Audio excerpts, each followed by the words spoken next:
Hello, welcome to the virtual guide tour of ESO Paranal Observatory. Very welcome. My name is Hernan Julio, and I will be your virtual tourist guide for today. I am a journalist, a scientific journalist specialized in astronomy for almost 40 years already, working in the ESO observatories.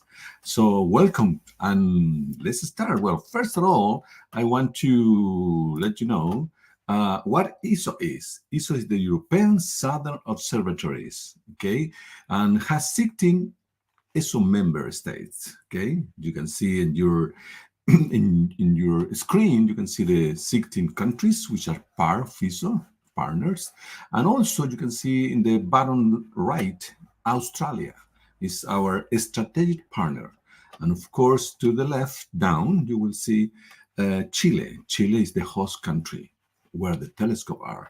So ESO is an international organization who started in 1962 in Europe with only 5 countries. And as you can see now, we are already 16 countries. So this organization had been growing a lot in the last 64 years. 60 years. Well, in Chile, ESO has 60 years. Last year has the anniversary of the 60 anniversary because the European Southern Observatories arrived in Chile in 1963. So we just celebrated last year 60 years when it's in Chile, okay? And in the world, 62 years. Let's continue. Let's see. I want to show you what have been done. ESO, the European Southern Observatory, in these last 62 years. You can see here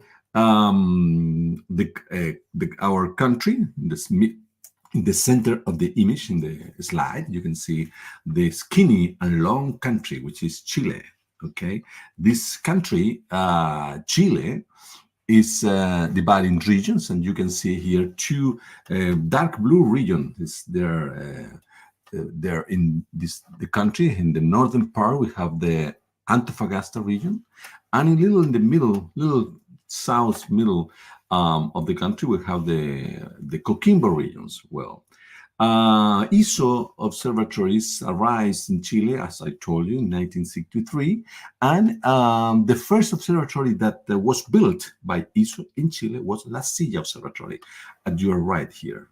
It's clearly said La Silla, and this mountain is about 500 kilometers north from Santiago. Okay, in Santiago, it's about 1.5 hour flight. No, an hour flight, and you can arrive in La Serena city. It's very close to La Silla, only 1 hour north, 1.5 hours north from La Serena city, little northern from Santiago. In La Silla was inaugurated in 1969. Okay, we have today many telescopes, domes, but the more important one, the ESO ones, are the 3.6 meter telescope, a classical telescope, and we also have, of course, the NTT, the new technology telescope. But today we are going to have a tour in the Paranal Observatory, okay, which is in the northern part of the country, as you can see in the blue region that you can see in the map in the center. You see Paranal. Well, Paranal is very close to a city called Antofagasta. Antofagasta is about 2 hours and a little more 2-hour flight from Santiago. Okay, and Paranal is about 120 kilometers south from Antofagasta. 1.5 hour driving from Antofagasta to the south. Okay, and there we have the VLT, the Very Large Telescope. The VLT is the one we're going to visit today, and the VLT is the most advanced telescope in the world. ESO, of course, is an organization which designed, built, and maintained telescope in Chile. And this telescope that you see on your screen are the telescopes that today we did build, design, build, and now we maintain. And Paranal, as I told you, is one of the most advanced telescopes in the world and has the VLT, the Very Large Telescope Interferometry. We will learn a little bit more about interferometry in this tour, in this virtual tour. Don't worry about it. And of course, also we have in the same mountain in Paranal, we have the VST and the Vista telescope. These are two mapping telescope, okay, survey telescope that are 4 and 2 meter each. And if you can see in the bottom part, your left bottom part, it say also CTA. Okay, the CTA are the Cherenkov telescope array south. Okay, it's about 99 telescope, very special telescope. This telescope are going to capture the gamma ray burst, okay, what the leftover of the gamma ray burst, which this gamma ray smash against our atmospheres, and then we have we can capture the interaction, okay, what is left over from the interaction with this gamma ray with our atmosphere. That's with very, very special telescope. Looks like a radio telescope, but they are not. They are gamma ray telescope. This is a new site. It's not contracted yet. It's been designed and it's going to be operated on. It's a new, also it's another organization, but it's going to be operated by ESO also. And of course, we have here our most special telescope, or the most important telescope, which is right now being built, the ELT, the Extremely Large Telescope, very close to Paranal, only 20 kilometers in a straight line from the Paranal mountain. We find the Armazones mountain, where the ELT is being built right now. We already passed the 50% of the contractions, so hopefully we'll be ready in the year 2028, 29. And so get ready to come down to Chile to visit us. And also to the right, we have Chagnantor. Chagnantor is a plateau, 5,050 meters above the sea in the Chilean altiplanic. Over there we have ALMA, the Atacama Large Millimetric Array, the biggest radio telescope on Earth. Okay, there are 66 antennas. These antennas can work together. Interferometry, that's mean interferometry, that you put 2 or more telescopes working together, and you have the interferometry. And this interferometry, we also can put this 66 telescope in different position, and the biggest position, or the large position that they can be, go to 16 kilometers. So we can have a virtual parabol, a virtual radio telescope of 16 meters in the most large dimension of this telescope. So it's amazing. And also ESO, the European Southern Observatory, is a partner with the North America, United States, and other countries, also Japan, which are part of this organization, ALMA. And also we have APEX. You can see here in the right down, APEX is a 12-meter diameter parabol or antenna. APEX is the Atacama Pathfinder experiment, one of the first radio telescope that we built in Chagnantor. So these are the telescopes that ESO is involved in Chile, is operated in Chile.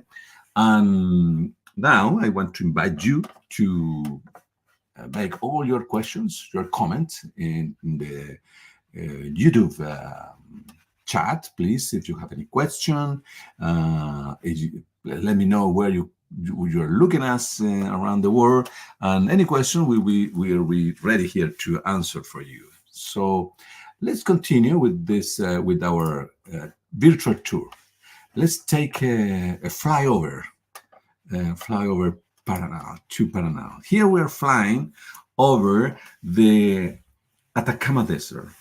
Let's talk a little bit about the Atacama Desert. The Atacama Desert is the driest desert in the world. That's the reason why ESO decided to build its telescope in the Atacama Desert. That allowed us to have a very dry atmosphere. That means that we have an excellent, more than excellent, is the best atmosphere around the world to watch the stars, because it's very dry, so no water in the atmosphere. That means that we're going to there's not distortion in the atmosphere. See, the light have to come. The light from the star that we're watching, the object that we're looking at, are coming from, are traveling millions of years and in the empty space, but suddenly they arrive in our planet, and our planet has the atmosphere, and the atmosphere will produce this distortion when it's too much water on it. So here is the driest desert in the world, so that's why we have decided to be here. Let me show you a little bit more about more closer. Let me talk a little bit about this. We have, you can see the Paranal mountains in the center of the view of the image. A little bit to the right here, down here, we have Vista. Okay, this survey telescope that I told you before. I showed you before. In the background, we can see the Pacific Ocean. Well, you don't see anything; you see just clouds. Actually, this is fusing. That's clouds, and they are there because we has a climatic condition very special where the cloud state under 1,000. They do not go over 1,000 meter above the sea because we have a very cold current. The Humboldt current will keep those clouds down. Okay. Well, let's take a closer look of Paranal. Here we are just in the telescope platform. You can see this big time machine. Remember that what the astronomer are doing is looking to the sky, but also they're looking to the past. Light travels. So it takes time for the light that we're capturing with this telescope to arrive to the planet Earth. That's why we also look into the Earth.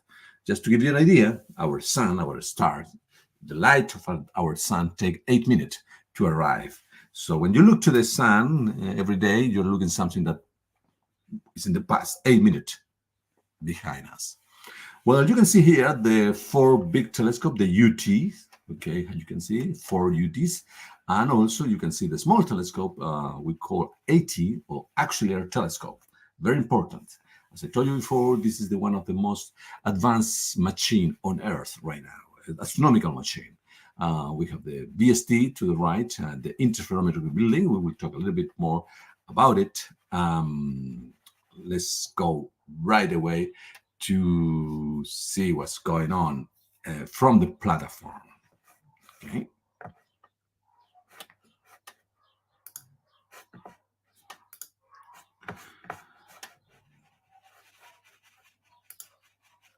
Here we're in the platform already. Let me change the screen. I will show you.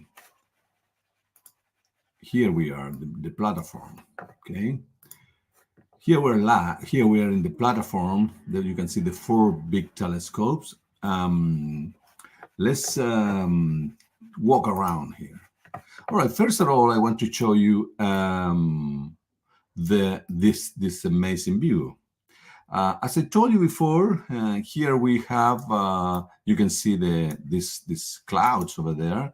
Well, the clouds are over the Pacific Ocean. As I told you, we have the Humboldt current, which is very cold, and this Humboldt current keeps the clouds down there. We are here. We're about 2,600 meters above the sea.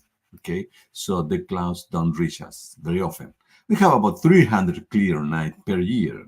Okay, and this is the view of the desert. Okay, this is amazing view, as you can see. I want to invite you to come to Chile. We have open doors for visitors every Saturday at 10 o'clock in the morning and 2 p.m. in the afternoon. You just have to book in our webpage. You can find the link to book for any Saturday of the year. You just arrive to Santiago, take a plane to Antofagasta, or drive if you want to get to know the country, and you will be here looking to this really great, gorgeous view, as you can see. Actually, over there, down there, we have a volcano, Yuyayaco. Okay, the highest volcano on Earth. Then we have here is the Armazones, the ELT site. Okay, As I told you before, the extremely large telescope is under construction, and we're about 20 kilometers in a straight line to the site. Okay, well, let's continue with Paranal. Here, when you come to Chile and you arrive to Paranal, you will see here this 4 telescopes. These are the 4 units. Okay, they're really exceptional. Let's see if we have any comments. No comments. If you want to leave a comment or you want to ask a question, please do it in the YouTube chat, please, and we will be very pleased to answer you. Well, let's continue with the Paranal in the Paranal tour. What you're looking at here are 2 types of telescope. First, we have the big telescope, which are the UTs, the 4.8-meter telescope, 8.2 actually. Each of these telescope has inside a mirror of 8.2 a meter in diameter. And then you have these small ones, okay? Quote a small one because they are not so small, really. And this one are, actually they are 1.8 meter. 1.8 meter in diameter, okay, and they're movable. I will show you. I will talk a little bit more about that. But let's see first. The name of these are very interesting. And 2 VLT1 and 2 Cuyen, and then we have Melipa and Jepun. Okay, these are Mapudungun names. Okay, from the inhabitant from the south of Chile, the Mapudungun names of the Mapuches. And then what this means sun, moon, Southern Cross, and Venus. Okay, that's the classical translation. And this telescope, okay, as I told you, we have this small one here too. These do not have names, but they're very special. Okay, if you can see in the ground here, the white, okay, is painted. White painted. Let me show you a closer view here. Here we are. See, you can see we have railroads. Okay, these railroads. Okay, and then you can see also this tap. Okay, this red with black, white. Well, why is that? Because these are movables. Okay, this telescope here. Okay, we move this telescope. We can put this telescope in any of these positions where this red and white tap are. Okay, so we can move it around. We have 36 positions, okay, and you can decide where to put them every night and to look the universe. Why is that? Because first we can use the 4 big ones to do interferometry, with the small also 2.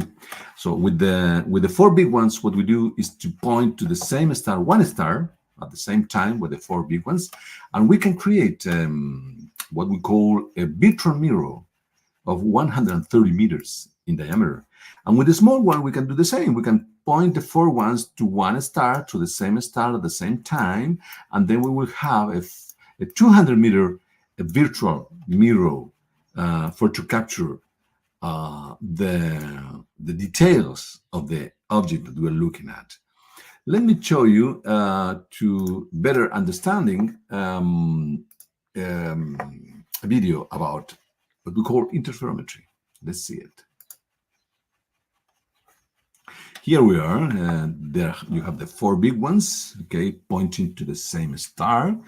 And then what's happened is that that create this 130 meter in diameter. But with the 4 small ones, we can do the same, and we will make a 200 meter in diameter.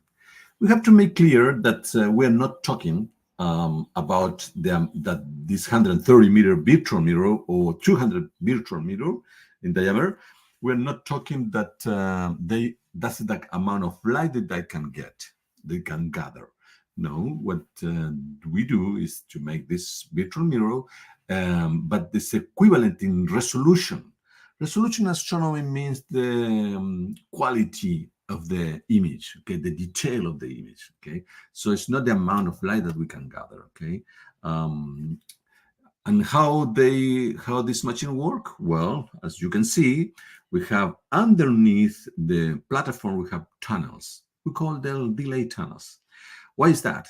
because even if you have 4 telescopes, for example, the big ones, you have the four big ones, pointed to the same star at the same second, the light will not get in the same nanosecond in each of them. So what we do, we have to make the light that's arrived to, let's say, UT1 first, to wait, quote, wait for the light of the UT4. That means that we cannot make the light wait because, of course, the light can wait for us.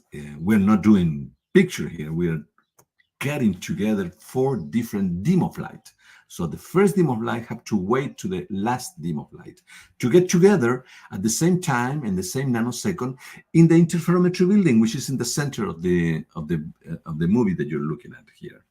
To do that, we do these delay tunnels. So they're one of longer path, another have a shorter path in the way that they can get together, the dim of light get together at the same time in the same nanosecond. Same thing, of course, for the small ones. In that way, we can create this interferometry, this of virtual mirrors, and then we can have very sharp view of the object around the stars, from the stars. Well, we'll continue with our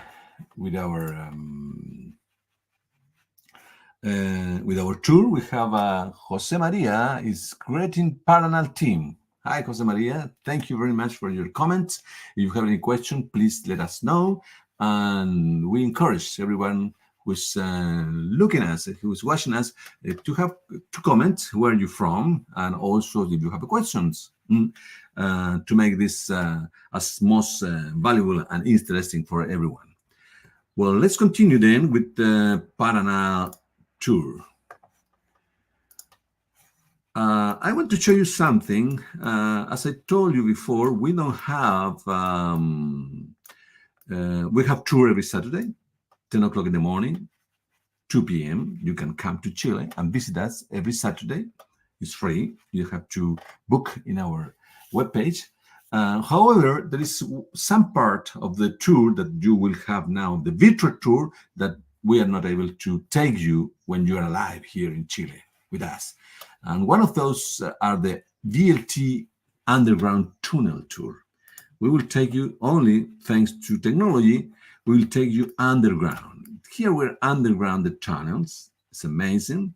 All this technology. Here is where the light travel undergrounds and get together in the interferometry lab to make those amazing mirrors. Okay, you can see people working down there.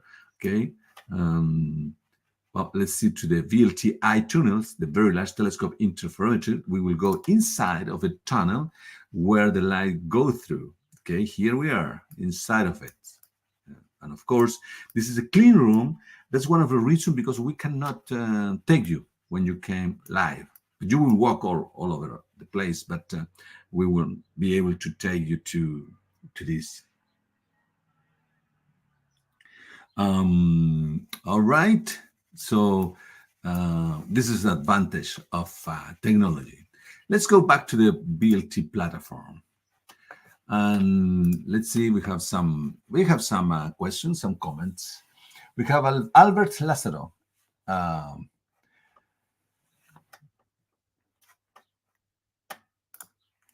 He's asking, say, I understood that the larger the diameter, the better for resolution. Yes. Could you explain a situation when you would want to move the small telescope closer to the center, reduce the diameter? Wow, good questions. Very good question. Well, actually, what will be better is what we do if you have, when you have, we use the small one, which are the auxiliary telescope. What we do is to make it this 200-meter telescope because let me show you again. Let's go back to this, which will be better. With the big ones, because the telescope are bigger, okay, is you have a maximum, okay, maximum 130 meter virtual mirror. With the small one is 200. That is because there's the big ones, the first one with the last one, the distance between the first one and the last one is 130, okay? That means that what basically interferometry is that you have two telescopes. Let's talk to two telescopes to make it simple. You have two telescopes, so one telescope and the second telescope. The distance between them, let's say 100 meters. If you have two telescopes, 100 meter the distance, that is the virtual mirror that you will have. If you have two telescopes and you put them 50 only to 50 meters between them, you will have a 50-meter diameter telescope. For the distance and with the small one, in our case, because we can move them, we can go from 200 meters to less distance between them because we move them and we have different position for them. Okay, when you will which the distance and which position or which constellation, let's say with a small one, you will use, that will depend on what you want to watch. Will depend what your research. If you're an astronomer, you want to look at very detailed, many detail of an object. You will depend on what kind of detail you want. Is the position, the constellation that you will want to have those small ones. So it's not an answer. It's not just one answer. It will depend on the astronomer. The astronomer will have some details, other will want other details. So in that way, they will decide in what position they will need this telescope at night. So that's what we can answer about that. Thank you, Albert, for your question. I hope I could answer to you. And we have Rich Microcosm. Say California here. Really nice interferometer depiction. Thank you.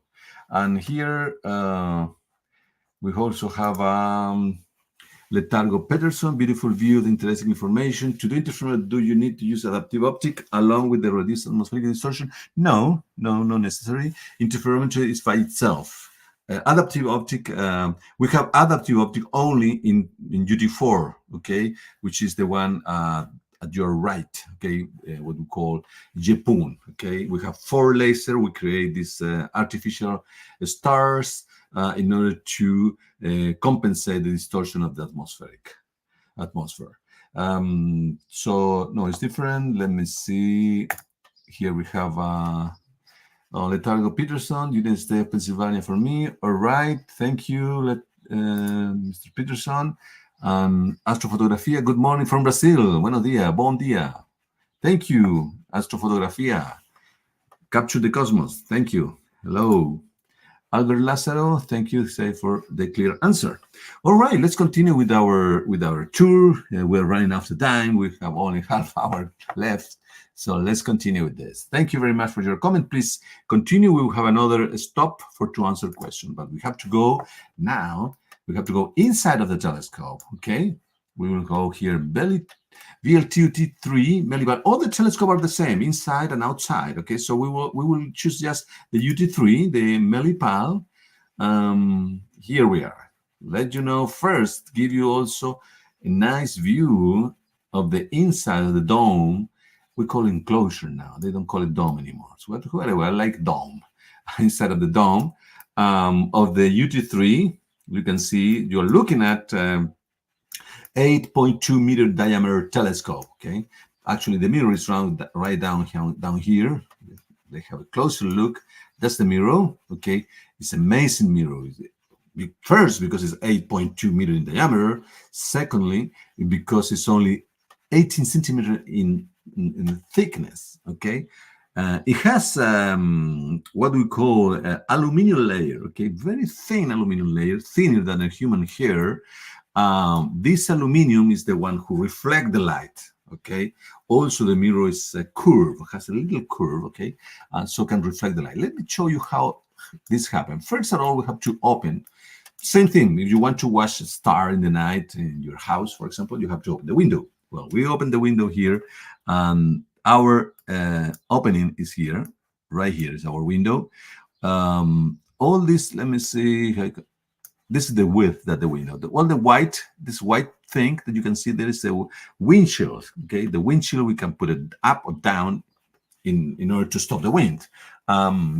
So we open this slices door all the way up to the half of the roof right here. Okay, so we have sort of like a moon quarter opening over there, and then we point the telescope to the object, to the what we call scientific object, okay, and that we want to watch.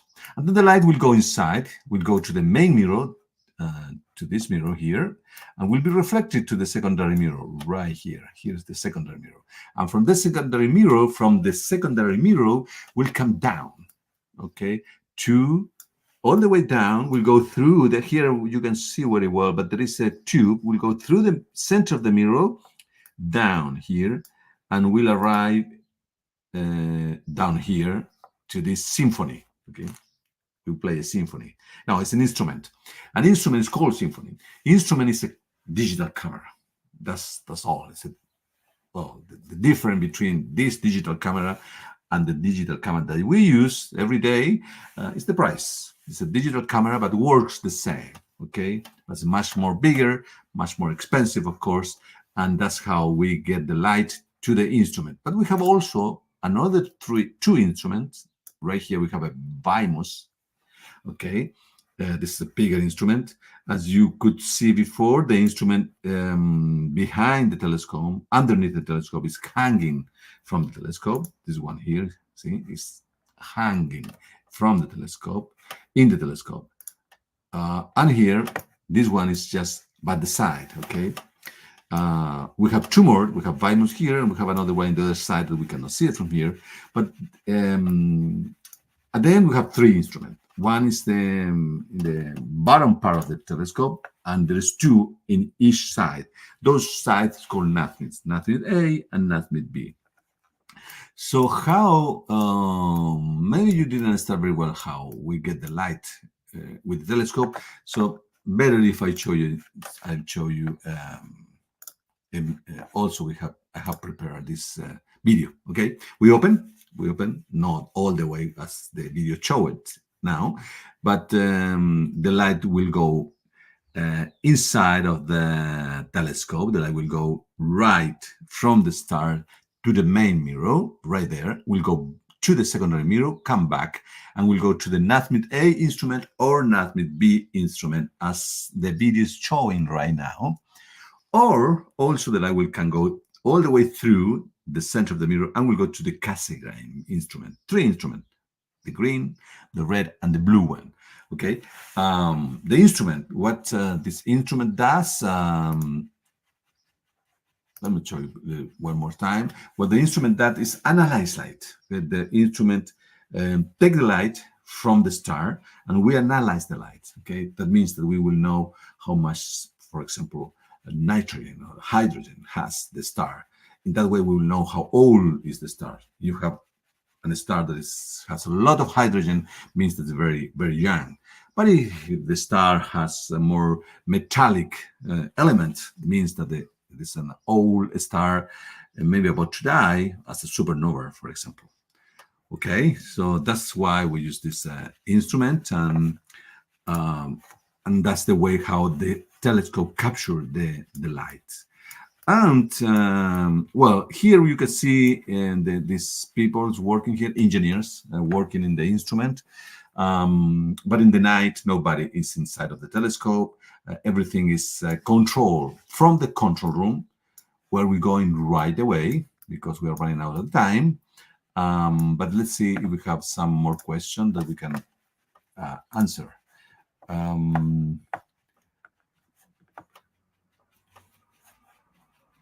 It's talking about Vera Rubin. Where is the first image from Vera Rubin? So the commission camera was set to receive first potency.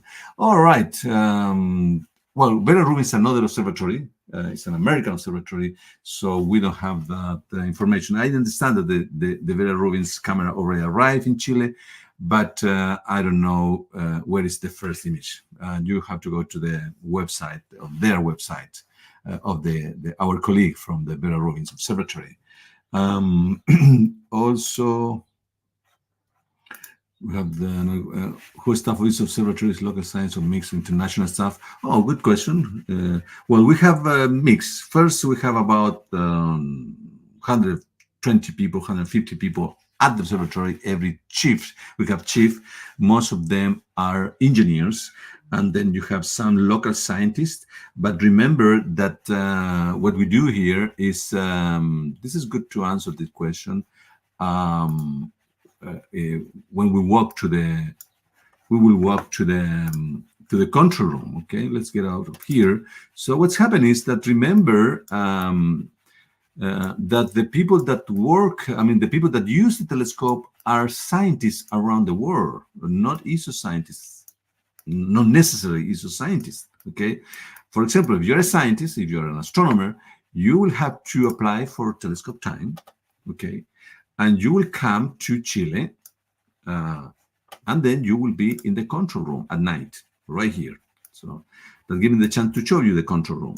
Here is the control room, okay? Here, where if you're an astronomer, is where you will work every night, or the night that you have get from your telescope time, okay? Here's the astronomer will be the astronomer, and of course also the telescope instrument operator. Okay, so the astronomer will sit around here. Okay, around here, the operator, the telescope instrument operator, will be there. The telescope instrument operator is an engineer, Chilean, usually Chilean, and he is the one who flies the telescope to anywhere in the universe that the astronomer wants to. Okay, and the astronomer makes sure to get the information, the scientific information that he needs. Okay, so the astronomer do not touch the telescope. We don't let them to touch the telescope because they don't know how to drive a telescope, how to fly a telescope to any place in the universe, as our engineer does. And the astronomer are could be what we call visitors astronomers. Visitor means that you are an astronomer that, let's say, from, I don't know, France, and you apply for telescope time and you have 3 nights. You got 3 nights. So you come to Chile, you sit there, and you make your own observation. That is not too usual now. Today we have what we call service observing. Service observing means that you are able to do not come to Chile, and we do the observation for you. We have the telescope instrument operator, the engineer who flies the telescope, and also we have an astronomer, staff astronomer, who lives in Chile, who makes shift in Paranal, and he will run the observation for the owner of the observation.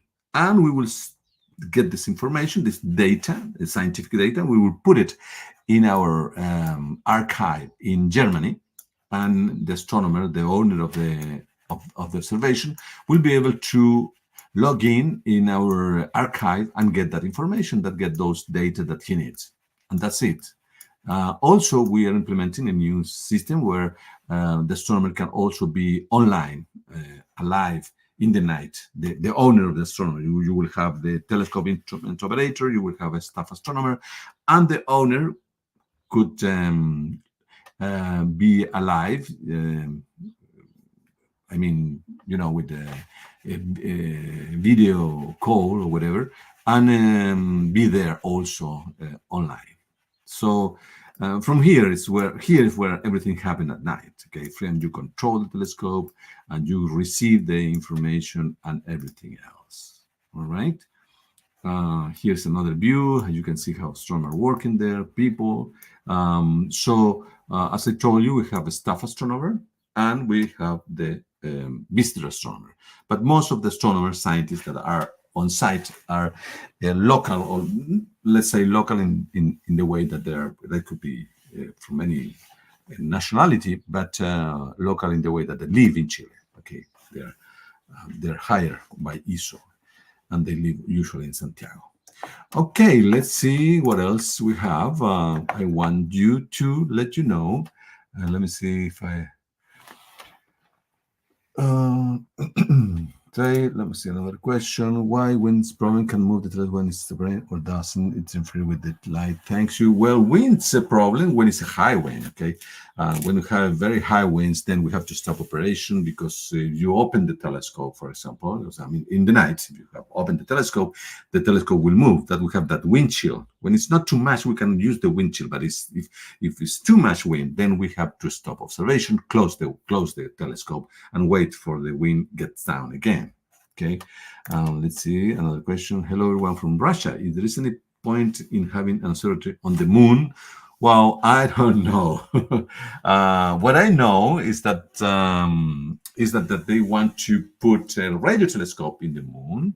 Okay, because with radio waves you can make a lot of very nice interferometry, big interferometry. That means that you have, for example, a radio wave in our planet, in the Earth, and then you have another in the moon, and then you point the same object. You will have a radio telescope equivalent to the distance of the moon. That's 380,000 kilometers. So that's all I know about it. So thank you very much anyway for your questions, Andre. Okay, very interesting. Well, okay, Albert. Any? If you have any question, we're very nice. We'll be pleased to answer you. Oh, not too much time. 15 minutes. Let's see. Let's go to the. I'm sure you want to hear this. What we have done, what discovery have we done with this telescope? Let's see it in the next video. Observations with ESO telescopes have led to many breakthroughs in astronomy and, over the years, have been responsible for some truly remarkable findings. Here is our list of ESO's top 10 astronomical discoveries so far. Astronomers using ESO's Very Large Telescope have discovered by far the brightest galaxy yet found in the early universe, and found strong evidence that examples of the first generation of stars lurk within it, stars that were previously only theoretical. These massive, brilliant objects were the creators of the first heavy elements in history, elements that are necessary to forge the stars we see around us today, the planets that orbit them, and life as we know it. ESO telescopes have provided definitive proof that long gamma-ray bursts are linked with the climatic explosions of massive stars, therefore solving an enduring mystery. A telescope at Lucia was also able to observe the visible light from a short gamma-ray burst for the first time, showing that this family of objects most likely originates from colliding neutron stars. Astronomers using ESO's HARPS instrument in 2010 discovered a planetary system containing at least 5 planets orbiting the Sun-like star HD 10180. They also found evidence that 2 other planets may be present, one of which, if confirmed, would be among the lowest mass exoplanets ever found. Newer observations and reanalysis of the data suggest that there could be even more planets around this star. ESO's Very Large Telescope was used to detect carbon monoxide molecules in a remote galaxy, seen as it was 11 billion years ago, a feat that had remained elusive for 25 years. This allowed astronomers to obtain the most precise measurement of the cosmic temperature at such a remote epoch, and it matched the temperature predicted by the Big Bang theory. The atmosphere around a super-Earth exoplanet was analysed for the first time using the VLT.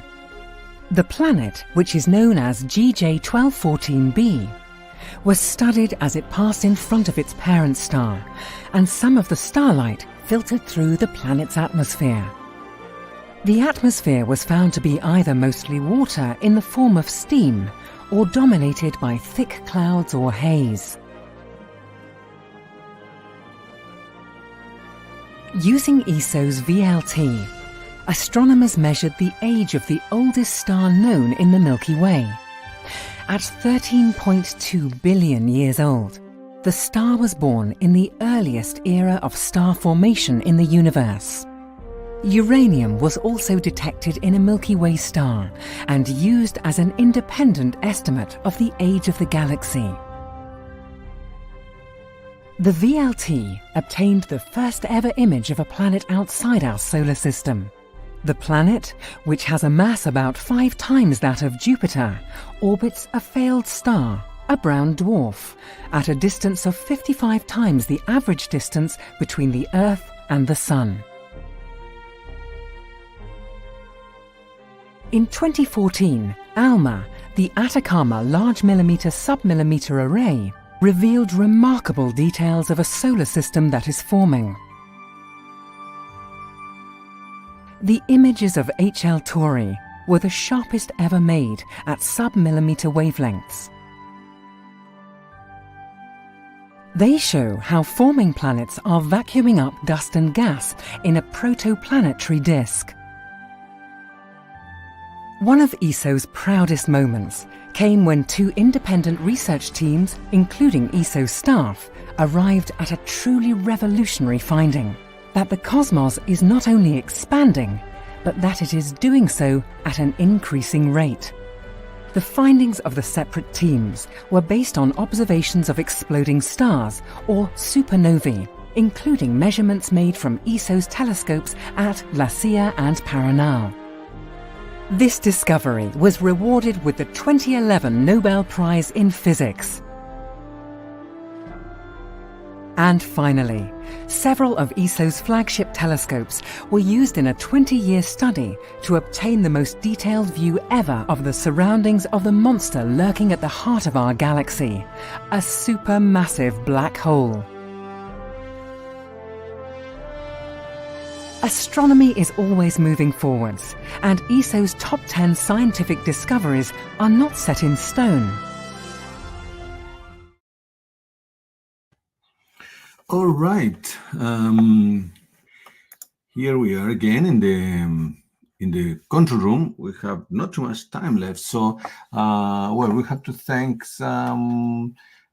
your questions and also your opinions, and even your let's say, for example, here we have a rich microcosm.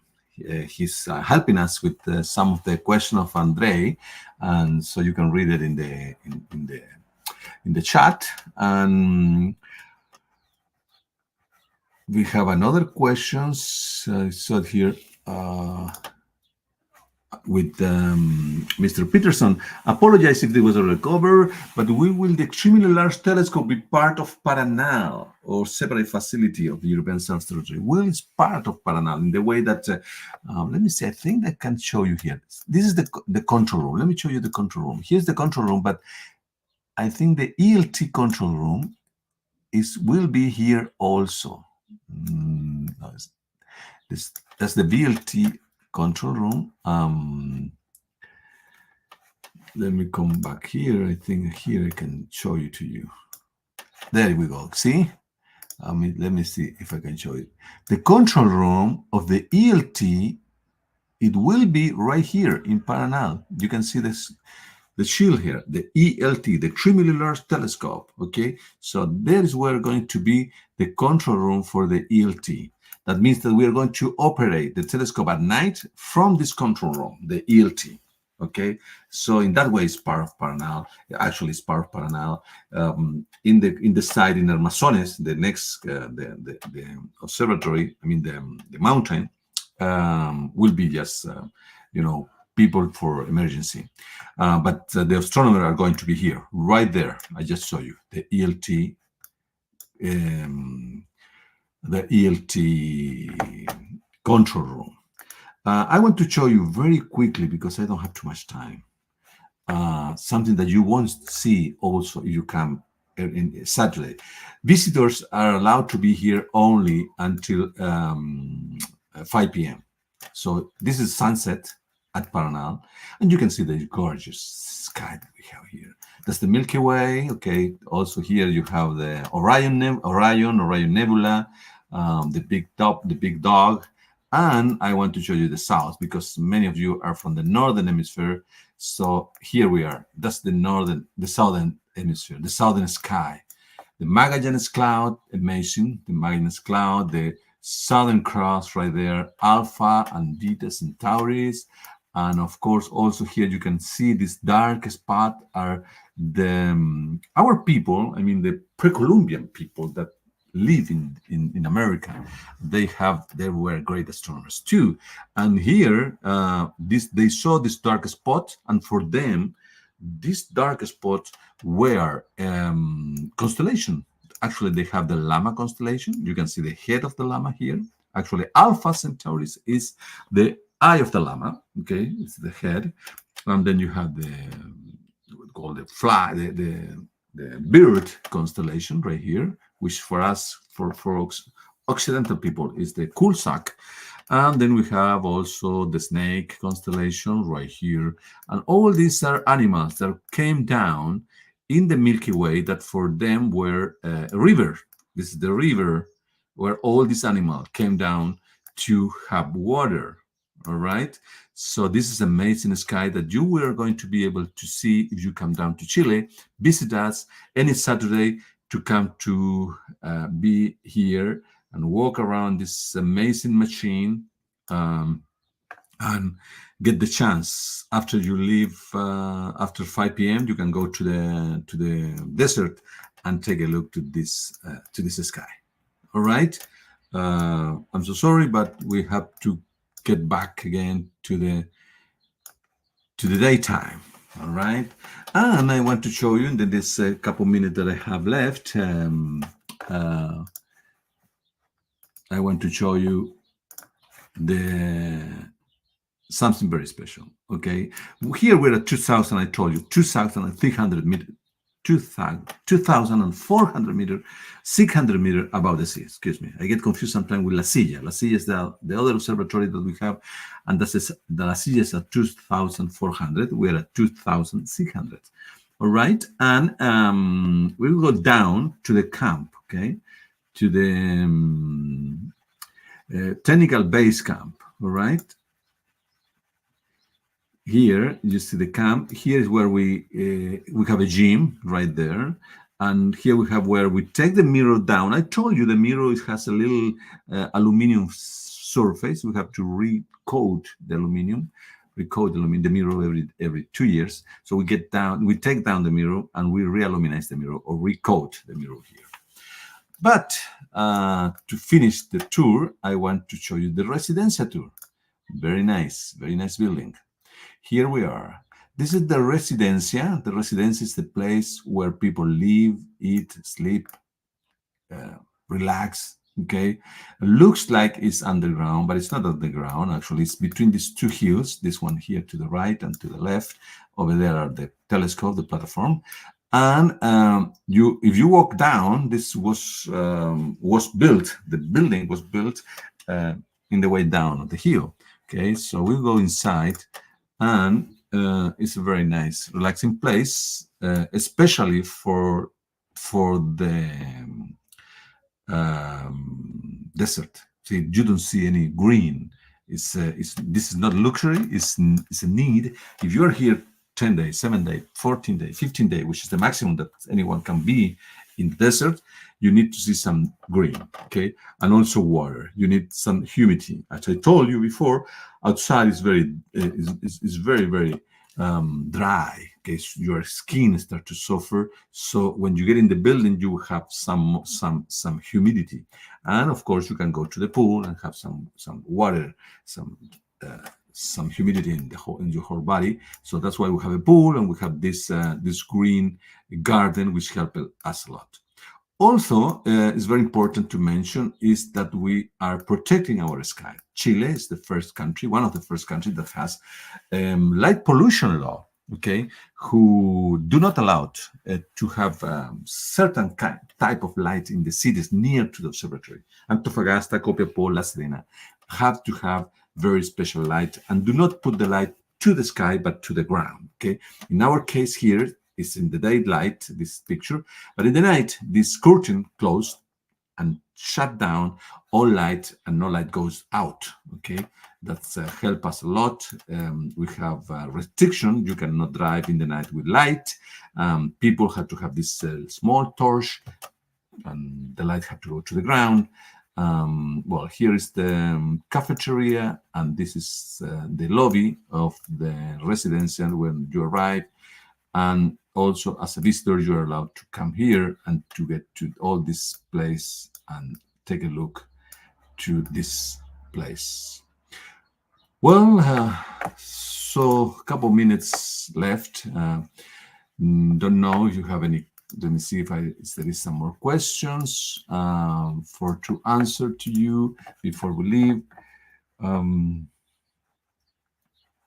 Here is said, it's true that arms of our galaxy are not flat because they would be deformed by the gravitational attraction. Our neighbor, the bright clouds Magallanes. Well, actually, what is going on is that the Magallanes clouds are satellite clouds from us. Okay, this and they're, let's say, small Magallanes cloud are small galaxies, and we're eating them. Okay, we're cannibalizing them. We're eating them. This is small cloud, and there will be part of our galaxy in the future, in a long, far away future. So we don't have to worry about it. We won't disrupt any of our to us or anything, because the galaxy is too big. 200. We have about 400 billion stars in our galaxy. So nothing will happen. Don't worry about it. And if happen, anything will be in billions years from now. So don't worry about it. I want to thank you, every one of you, for your questions, your comments, and everything else. And also invite you to go to our website, ESO.org or .cl. It's in many languages, so you can go and see all these questions, all these picture videos that I show you are in our webpage. Actually, we have tons of videos, tons of pictures, different kind of picture, and also news. So you can go to our webpage and visit us. And of course, we will be waiting for you any Saturday of the year. Come to Chile, fly to Paranal. Also, every Saturday each Saturday we have the same tour in English and Spanish to La Silla Observatory, which is the classical observatory of ESO in Chile.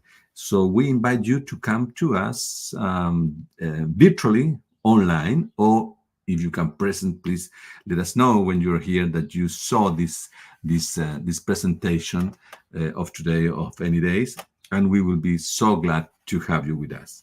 I'm so sorry, but we ran out of time. I want to thank you again, and please keep following us in our social media, in Facebook and YouTube, and also in Facebook you can ask any question. We have a team of people. We will answer your questions. So until next time. Okay, thank you very much again. Thank you very much.